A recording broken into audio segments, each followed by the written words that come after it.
મોટા સમાચારથી શરૂઆત તો સુરતમાં બોગસ ડોક્ટર રશેષ ગુજરાતી અંગે મોટો ખુલાસો થયો છે। રશેષ ગુજરાતી કોંગ્રેસ નેતા હોવાનું સામે આવ્યું છે। 2019માં રશેષ ગુજરાતી સુરત ડોક્ટર સેલનો ચેરમેન પણ હતો। હેમાંગ વસાવડાએ રશેષને આ પદ આપ્યું હોવાનું સામે આવ્યું છે। રશેષ ગુજરાતી સુરતમાં બોગસ ડોક્ટરો તૈયાર કરતો હતો। રશેષ ગુજરાતી કોંગ્રેસનો કાર્યકર્તા હોવાનો ખુલાસો થયો છે। તો સૌથી મોટા સમાચાર બોગસ ડોક્ટરને લઈને સામે આવ્યા છે।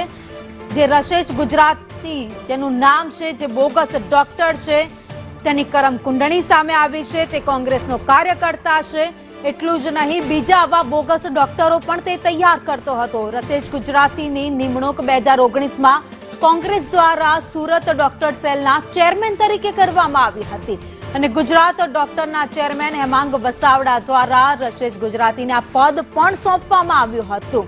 એટલે કે અહીંયા અનેક સવાલ ઉભા થઈ રહ્યા છે। બોગસ ડોક્ટરોનો તો રાજ્યમાં રાફડો ફાટ્યો છે, પરંતુ જે રશેષ ગુજરાતી જેનું નામ સામે આવ્યું છે, જે બોગસ ડોક્ટર પકડાયો છે, તેને લઈને ખુલાસો થયો છે કે 2019માં કોંગ્રેસ દ્વારા સુરત ડોક્ટર સેલના ચેરમેન તરીકે તેની નિમણૂક કરાઈ હતી। વધુ અપડેટ સાથે સંવાદદાતા મનીષ પરમાર અમારી સાથે જોડાઈ ગયા છે। મનીષ, રશેષ ગુજરાતીને લઈને એક પછી એક મોટા ખુલાસા થઈ રહ્યા છે, કોંગ્રેસ કનેક્શન। જી બિલકુલ, વાત કરીએ તો સુરતમાં બોગસ ડોક્ટર મુદ્દે મસ્ત મોટી ફેક્ટરી ઝડપાઈ હતી અને હવે જે ફેક્ટરીના તાર છે તે રાજકીય નેતા સાથે જોડાયેલા સામે આવી રહ્યા છે। રશેષ ગુજરાતી છે તે ડોક્ટર સેલનો ચેરમેન હોવાનું બહાર આવ્યું છે। કોંગ્રેસના નેતા સાથે કનેક્શન ખુલ્યું છે અને કોંગ્રેસે જ તેને જે કહેવાય કે ડોક્ટર સેલના ચેરમેન બનાવ્યા હતા। ડોક્ટર હેમંત વસાવા દ્વારા 2019માં તેમને ચેરમેન બનાવવાની વાત સામે આવી હતી।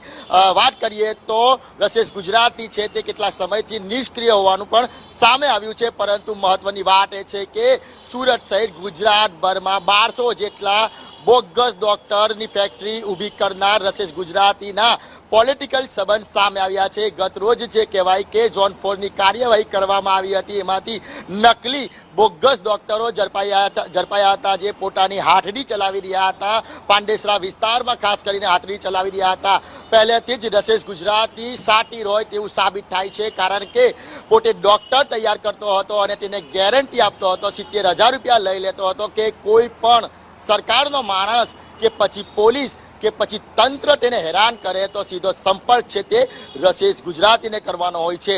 ત્યારે અનેકવાર એસઓજી પોલીસ અને પાંડેસરા પોલીસે કાર્યવાહી કરી હતી, પરંતુ રશેષ ગુજરાતી ત્યાં પહોંચી જતો હતો અને કોર્ટના અને કાયદાના ચોપડા લઈને પોલીસને ઊંડા પાઠ ભણાવતો હતો। ત્યારબાદ તાત્કાલિક અસરથી તેને છોડાઈ પણ લેતો હતો અને તેથી જ ડોક્ટરો છે તે પોતાની હાથડી છે તે ફરીથી શરૂ કરી દેતા હતા। અનેક લોકોના ડોક્ટરે આ રીતના સારવાર કરીને જીવ લીધા છે। ત્યારે ગત રોજ પણ સંદેશ ન્યૂઝે રશેષ ગુજરાતીને સવાલ કર્યા હતા, ત્યારે રશેષ ગુજરાતીએ હસતા મોઢે જવાબ આપ્યા હતા કે કહ્યું હતું અનેક વાત કરી હતી। થોડા દિવસ અગાઉ રશેષ ગુજરાતીએ એક પ્રેસ કોન્ફરન્સ પર કરી હતી અને તેમાં પણ જણાવ્યું હતું કે તેને હાઈકોર્ટે પરમિશન આપી છે, તમામ જે વસ્તુ કરે છે, તમામ ડિગ્રીઓ જે બનાવે છે તે કાયદેસરની છે, પરંતુ પોલીસે ઊંડાણપૂર્વક તપાસ કરી હતી। તેમાં જણાવ્યું હતું કે આ પ્રકારની મેડિકલની ભાષામાં કોઈ પણ ડિગ્રી નથી, આ તમામ ડિગ્રી છે તે બોગસ હોવાનું સામે આવ્યું છે। પોલીસને તપાસમાં 1200 જેટલા લોકોની બોગસ ડિગ્રી મળી આવી છે અને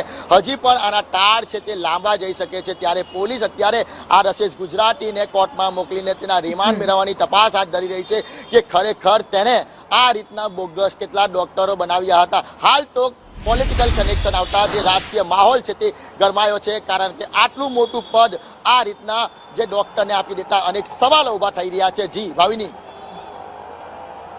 મનીષ અમારી સાથે જોડાયેલા રહેજો, આગળ પણ આપણા પાસેથી માહિતી લેતા રહીશું। રશેષ ગુજરાતી બોગસ ડોક્ટર અને કોંગ્રેસનો નેતા હોવાનું સામે આવ્યું છે। જોકે હવે તેની પાસે કેટલી ડિગ્રીઓ છે તેને લઈને તપાસ થશે। એટલું જ નહીં, તેણે બીજા કેટલા આવા બોગસ ડોક્ટરો તૈયાર કર્યા છે અને માર્કેટમાં ફરી રહ્યા છે અને લોકોના જીવ સાથે ચેડા થઈ રહ્યા છે, તે પણ ધીરે ધીરે સામે આવશે।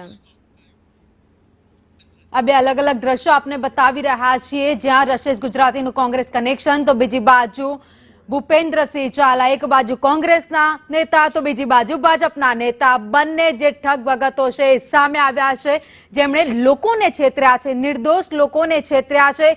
એક જે નકલી ડિગ્રી લઈને લોકોની દવા કરતો હતો, તો બીજી બાજુ જે ભાજપનો નેતા ભૂપેન્દ્રસિંહ ઝાલા, જેણે અત્યાર સુધીમાં 6,000 કરોડનું કૌભાંડ કર્યું અને લોકોને છેતર્યા છે. એટલે કે ભાજપ કોંગ્રેસના નેતાઓ બનીને રાજકીય ઠાઠમાઠ કરીને કરોડો રૂપિયા લોકોના છેતરવામાં આવે છે, લોકોના જીવ સાથે રમત કરવામાં આવે છે. એટલે કે અહીંયા એવું સ્પષ્ટ દેખાઈ જાય છે કે જો તમારી રાજકીય વક છે તો તમે કંઈ પણ કરી શકો છો. એ પછી લોકોના જીવ સાથેની રમત હોય કે પછી નિર્દોષ લોકોના પૈસા હોય, એ ગમે તેમ તમે ઉડાવો અને ગમે તેમ તે લોકો પાસેથી પૈસા છીનવી લો. એ જ ઘટનાક્રમ અહીંયા જોવા મળી રહ્યો છે. બોગસ ડોક્ટર રશેશ ગુજરાતી, જેનું કોંગ્રેસ કનેક્શન સામે આવ્યું છે, રાજકીય નેતાઓના કનેક્શનો પણ સામે આવી રહ્યા છે. પરંતુ સવાલ હવે એ થાય છે કે આવા કાર્યકર્તાઓ પાર્ટીમાં કામ કરે છે તો તેમની સામે પગલાં કેમ નથી લેવાતા? કારણ કે અંદરો અંદર ક્યાંક છુપું તો કંઈ જ નથી હોતું, ખબર બધી જ હોય છે. તો પછી શા માટે આવા લોકોને રાખવામાં આવે છે? અને બીજી બાજુ કહેવામાં તો એવું આવે છે કે અમે લોકો તમામ સામે કાર્યવાહી કરીશું, કડક લોકો સામે કાર્યવાહી કરીશું. પરંતુ પાર્ટીમાં જ આવા કાર્યકર્તાઓ કામ કરે છે જે નિર્દોષ જનતાને છેતરે છે.